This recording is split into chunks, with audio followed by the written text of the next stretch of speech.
পৃথিবীতে এমন একটা জায়গা রয়েছে যেখানে একটা অদৃশ্য প্রাচীর রয়েছে, বলতে পারেন ইনভিজিবল ওয়াল, যা কোনো প্রাণী, পাখি বা মাছ অতিক্রম করতে পারে না। অবিশ্বাস্য মনে হচ্ছে, তাই না? কিন্তু বিশ্বাস করুন, এটাই সত্য। হ্যাঁ, আজ আপনাদের নিয়ে যাব এমন এক রহস্যময় দ্বীপে যেখানে আছে এই অদৃশ্য সীমানা প্রাচীর, যাকে আমরা ইনভিজিবল লাইন বলছি। প্রকৃতি নিজেই এই রহস্যময় প্রাচীর তৈরি করেছে। এই সীমানা ইন্দোনেশিয়ার বালি এবং লম্বক দ্বীপগুলোর মাঝে।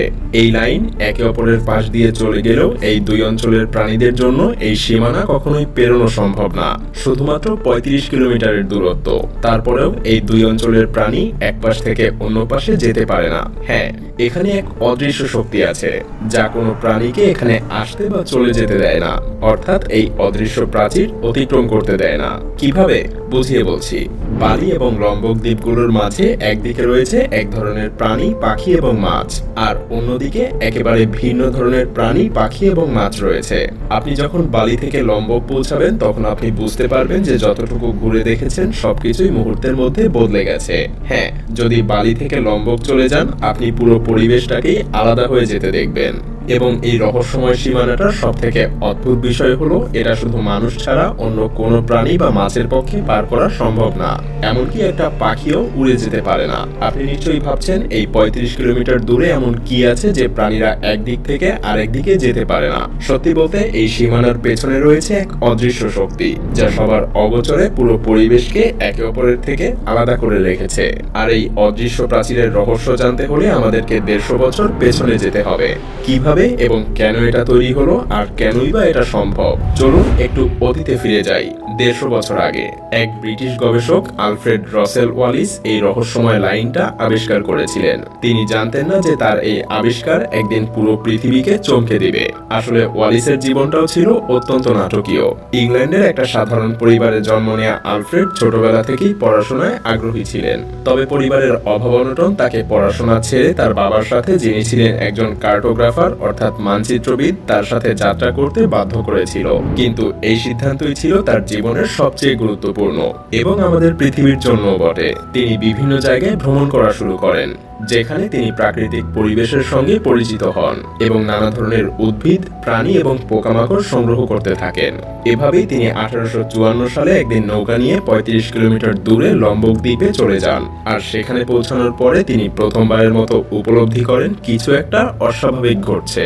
এখানে তিনি এমন সব প্রাণী দেখেন যেগুলো তিনি আগে কখনো দেখেননি। কোমোডো ড্রাগন, ক্যাঙ্গারু, কোয়ালা, এমন সব অদ্ভুত প্রাণী। এইসব প্রাণীগুলো কোথা থেকে এসেছে, কেন তারা বালি বা অন্যান্য দ্বীপে নেই? ওয়ালিস আর তার সঙ্গীরা বেশ অবাক হয়ে যান। এখানে তার কাছে এক বড় প্রশ্ন এসে দাঁড়ায়, কেন এই দ্বীপে এত বিচিত্র প্রাণী বসবাস করে? কিছু একটা শক্তি কাজ করছে, এটা সে বুঝতে পারছিল। তবে এই রহস্যময় পরিস্থিতি তাকে ভাবিয়ে তোলে। কিন্তু সমাধানটা আসতে আরো কিছুদিন সময় লাগে, এবং সেই সময়ের মধ্যে তাকে এমন এক অদ্ভুত রোগে আক্রান্ত হতে হয় যা তাকে এক জায়গায় বিশ্রাম নিতে বাধ্য করে। আর সেই বিশ্রামের সময় এই রহস্যময় লাইন সম্পর্কে তার মস্তিষ্কে প্রথম একটা অসাধারণ ধারণা আসে, এবং এই ভাবনাই ছিল তাকে পৃথিবী জুড়ে অবিস্মরণীয় করে তোলার পথে প্রথম পদক্ষেপ। ওয়ালিস যখন তার বিশ্রামে ছিলেন তখন তার মনে অদ্ভুত চিন্তা আসলো। তিনি বুঝতে পারলেন এখানে যা ঘটছে তা কোনো সাধারণ বিষয় না। বালি এবং লম্বক দ্বীপের প্রাণী, পাখি এবং মাছের মধ্যে যে বৈচিত্র্য আছে তা কোনো সাধারণ বিষয় না। কিছু একটা বড় অদৃশ্য শক্তি তাদেরকে পৃথক করে রেখেছে। তবে কি সেই শক্তি? ওয়ালিসের মনে তোলপাড় শুরু হলো। ৩টা প্রশ্ন তার মনে ঘুরপাক খাচ্ছিল। প্রথমত, কেন এই দুইটা দ্বীপের প্রাণী একে অপরের সাথে মেলামেশা করে না? দ্বিতীয়ত, কেন পাখিরাও এই অদৃশ্য সীমা পার করতে পারে না? এবং তৃতীয়ত, দুই পাশের মাছেরা কেন এত আলাদা? একটা সময় ওয়ালিস মনে করলেন কিছু একটা রহস্যময় ব্যাপার ঘটছে, এবং তিনি তার পর্যবেক্ষণ দিয়ে একটা তত্ত্ব তৈরি করলেন।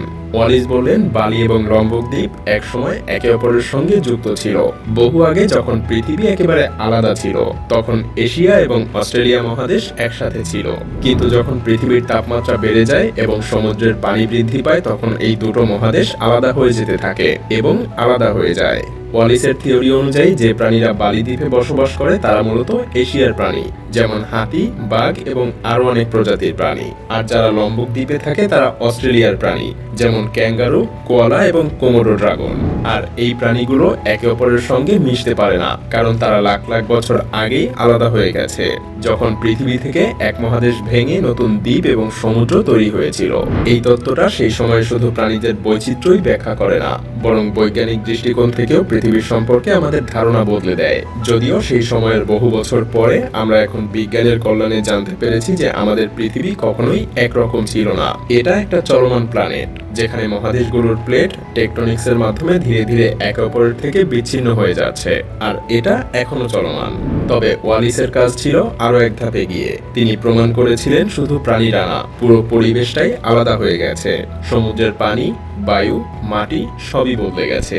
আর এই বদলটা কোনো মানুষের চোখে ধরা পড়ে না। তবে প্রকৃতি, পরিবেশ এবং প্রাণী নিয়ে যারা গবেষণা করেন তারা যেন এই অদৃশ্য প্রাচীরটা হাত দিয়ে স্পর্শ করতে পারেন। আর ওয়ালিসের এই অনুধাবনটা ছিল এক যুগান্তকারী আবিষ্কার। তার এই থিওরিটা এতটাই গভীর ছিল যে এই রহস্যময় পৃথিবীকে সেটা বুঝতে আমাদেরকে সবকিছু নতুন করে ভাবতে বাধ্য করেছিল। আসলেই তো, ভেবে দেখুন, মাত্র 35 কিলোমিটার ব্যবধানে কি এমন আছে যা দুই পাশের পশু পাখি, মাছ এবং পাখি পর্যন্ত এপার ওপার করতে পারে না।